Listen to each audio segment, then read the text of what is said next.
అప్పట్లో కొట్టండి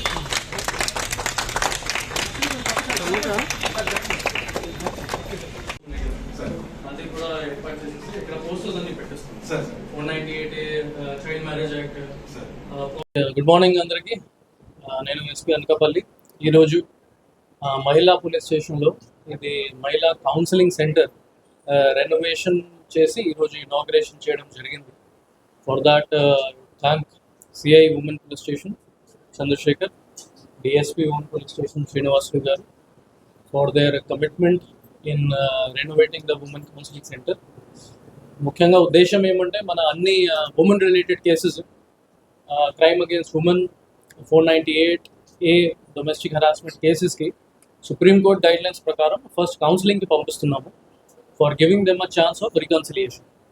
దీనికి సంబంధించి ఇది అన్ని cases, atleast nearby cases మనం మహిళా పోలీస్ స్టేషన్కి రెఫర్ చేసుకుంటున్నాము. అండ్ మహిళా పోలీస్ స్టేషన్లో మన ఆఫీసర్స్ అండ్ కౌన్సిలర్స్తో పాటు ఈ husband, wife, family members, village elders అందరూ సమక్షంలోనే ఇది కౌన్సిలింగ్ జరుగుతూ ఉంది. ఇది డేటా చూసుకుంటే 2024లో టోటల్ 667 పెటిషన్స్ మనకి రిసీవ్ అయింది. అందులో 2064 రౌండ్స్ ఆఫ్ కౌన్సిలింగ్ మన మహిళా పోలీస్ స్టేషన్లోనే చేయడం జరిగింది. అందులో సక్సెస్ఫుల్గానే 547 కపుల్స్కి రికన్సిలియేషన్ కూడా చేయడం జరిగింది. That is the success of మహిళా పోలీస్ స్టేషన్. ఇంకా 2025లో ఇంకా మనం అన్ని కేసెస్ వితౌట్ ఎక్సెప్షన్స్ మహిళా పోలీస్